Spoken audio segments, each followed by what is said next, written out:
So you are most welcome. Like Hafiz has introduced the topic, we are going to be talking about France. You will see that the French claim to have given independence to their former colonies in Africa, but not knowing behind this so-called uh, independence they have given them, they have managed to institute or introduce an economic chokehold.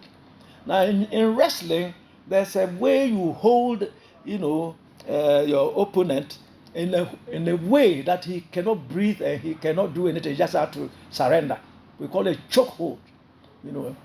So they have introduced some economic pact with these their former colonies, and it's terrible. They are using it to rape these former colonies, by as much as $550 billion a year.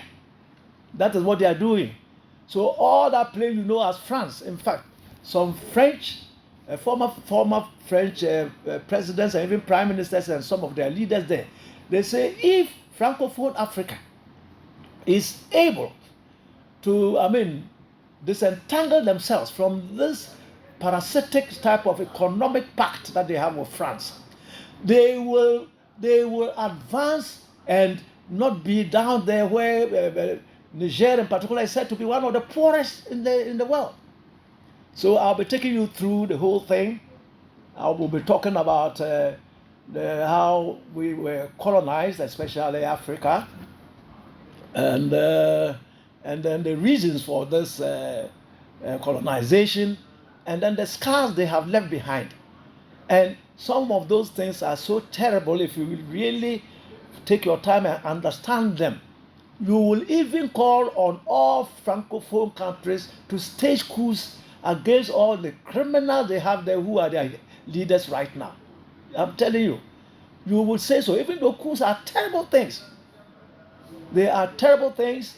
I was in a system that enabled me even to be able to warn the governments of the day, right from 1972, to 1981. I was in a system that was able even to warn the governments in power at that time that there was going to make a coup. There was going to be a coup. The governments didn't listen to us. When you are in the intelligence agencies, it's difficult for politicians. When they win power, they just change. They don't listen. They do not listen. When the intelligence agencies tell them that this is what is going, people are complaining. They say they won't mind you. They will never mind you. When they are overthrown, you go and see them, they will drop their heads in shame. And then that is when that pompous spirit, the spirit of pomposity that overtakes them, it escapes. And that is when the scales of greed, selfishness, corruption, and then the ego, those things will fall out of their eyes, and then they begin to see things well. And that is why when you see politicians in opposition, they now see very well. Just like the MPP was seeing very well and talking the right lingo and language when they were in opposition. Look at them, the mess they are causing Ghana today. And so is the NDC. At that time, the MPP in opposition was criticizing the NDC, which was in power. They were so arrogant, they never listened. Now they are in opposition, they are hearing us very well. And they are talking. They are seeing the mess that the MPP is causing today. Now, if they are able to win the elections of 2024, you will see the sort of rubbish that they too start doing. I've gone through this for more than 70 years. So I know what I'm talking about. And I've worked with them at close quarters. Close quarters means being an analyst, both intelligence and security analyst for them, from way back from the 60s. So I know the mind of the politician in Ghana. They are horrible, they are terrible, they are arrogant, irresponsible, and criminals. But then, have the coups, why haven't the coups that we have had changed that? Because they are even worse. When they come, they are even worse. They are disorganized, and then when they come, especially if it is the army, the small soldiers, jump out and just start beating people as if they now know better than the rest of society. They can just jump anywhere, slap you, beat you, whip you, do everything possible. But later they get to find out that they cannot rule. So they go back to these same politicians. And the politicians will come, deceive them, and then we go back to square one. So you see coup makers who will come, then everybody is happy. A lot of people are happy for the wrong reasons because they themselves are selfish. For example, if MPP is in power and something happens, I'm just giving an example. You see, it's good for what? They are just happy that their enemies are not there. For them soon to realize that those who have come and even taken them off, they are even worse. But this time it's not going to be like that.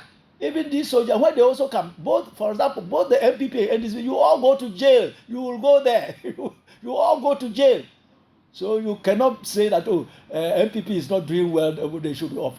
But Ghana's story is never like the Francophone stories at all. Our stories are different. And we dare not allow any criminal to come and say that he's coming to save the state of Ghana. First, we had a National Liberation Council. They didn't liberate anybody. That was Afrifa's time.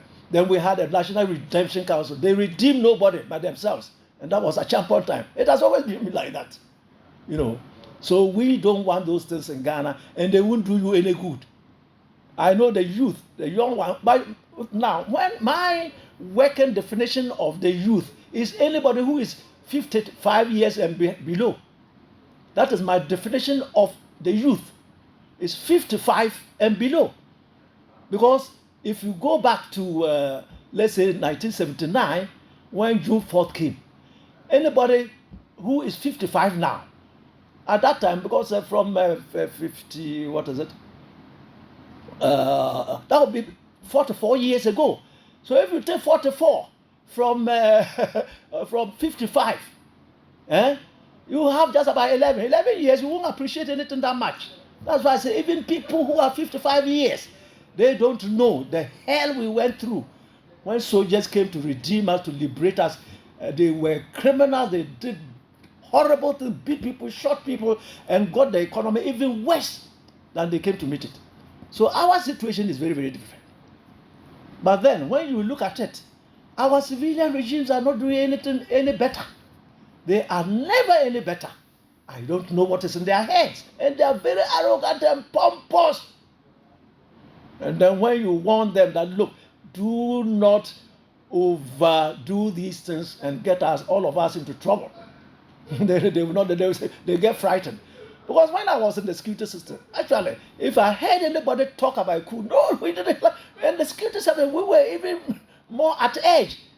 Because the politicians, they have nothing to do. If there's a problem, it is the security services who will get out and try to fight. Fight off the menace and the nuisance. The intelligence agencies, they should be able to know who is going to carry this thing out even before it happens. It is when it happens that you start seeing the rest of the soldiers also coming in. So the intelligence agents, they always have a lot of work to do. So when you mention it, you increase the temperature within the security system. So we don't need it at all. It will not do any good for Ghana in particular, and I dare say even Nigeria. The Anglophone, those colonies that were under Britain. But the French system is different.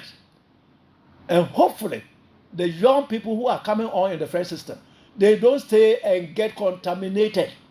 Because every African leader is like that. Look at the promises that MPP made. When we come, we will move from taxation to production. The people come from. So most of the education that our people get, what does it use? People are somebody from Yale, yeah. Economists from Yale. Are they not disgracing the university, the institution, Yale? Another one says, I'm from Oxford. I went to Oxford. Yeah, top university. Look at the economy.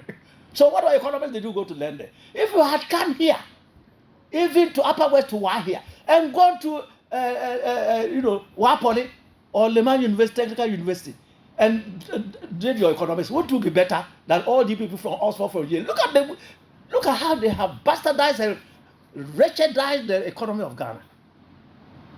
This is what we are facing. But we are saying there is not any system better than what we have. There is not going to be any. Do not contemplate any other system but what we have. We have had people who have come, and my personal observation is that multi-party politics is very expensive, and it's expensive because you must just be a thief. You must be a thief to be to do politics in Africa. You must be a thief or somebody capable of stealing. Because there's no way. Look at how expensive it is to be in government in Ghana. It is expensive to run a party, for example, and then you are going to come to power. Look at the money that is just being put. Where is this money from? It's certainly from kickbacks. And sometimes they print the money. They just print it and go to the bank and collect it and go and keep it and tell you that the bank is in distress. The Bank of Ghana has lost 60 billion. Where is that 60 billion? What did you spend it on? It means that some of the money is actually printed, and then they just go and say, my friend, the elections are coming. Collect 10 billion for the elections. I believe that is what is happening in some countries in Africa. That is what is happening. So if you are not criminal-minded, at the highest level, because they produce and provide the money. So that is why they say it is expensive.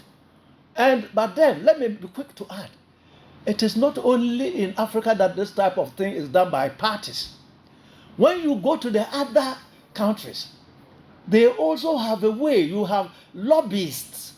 A lobbyist, you have a whole organization of people who have their partisan interest. For example, the gun lobby in America. You have people who sell guns. So when it is the political season, these people who sell these guns, they will come together and vote $20 million for the Democrats and another $20 million for the Republicans. They do that to both of them. Why do they do that? So that when you win the elections, you won't come and spoil their work for them. So they are so powerful. So you see that people in America, they have guns, they go to school, shoot children, do everything, and yet those people are there. You dare not try to disband them or abolish their activities. You cannot do that. So it is everywhere. And then you have the Jewish lobby also in America. The Jews will get together and then vote money. They are wealthy, they are rich, they own the banks, the news media, and all that. So they will vote this money, give to this party, and give to that. That's what they give left and right. In Ghana, we have smart businessmen. Normally when I look at some people, as for me, I was born MPP, and I'll be MPP. And me and NDC, look at that, say, this is a fool, you get nothing. Go to the smart businessmen. They will go and collect $5 million. Go and give MPP. Another $5 million, give to NDC. That is what they do. So every time they are always winners. Every time they are winners.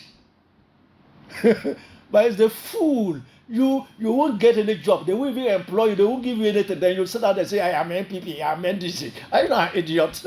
A fool. I'm getting nothing. I know there are people who do that. The businessmen, they are very quiet. They are quiet. Especially the Indians, Lebanese, and a lot of these businessmen. They'll vote money, they will get together. The whole Indian community, they will get together and vote money. Go and give to this one.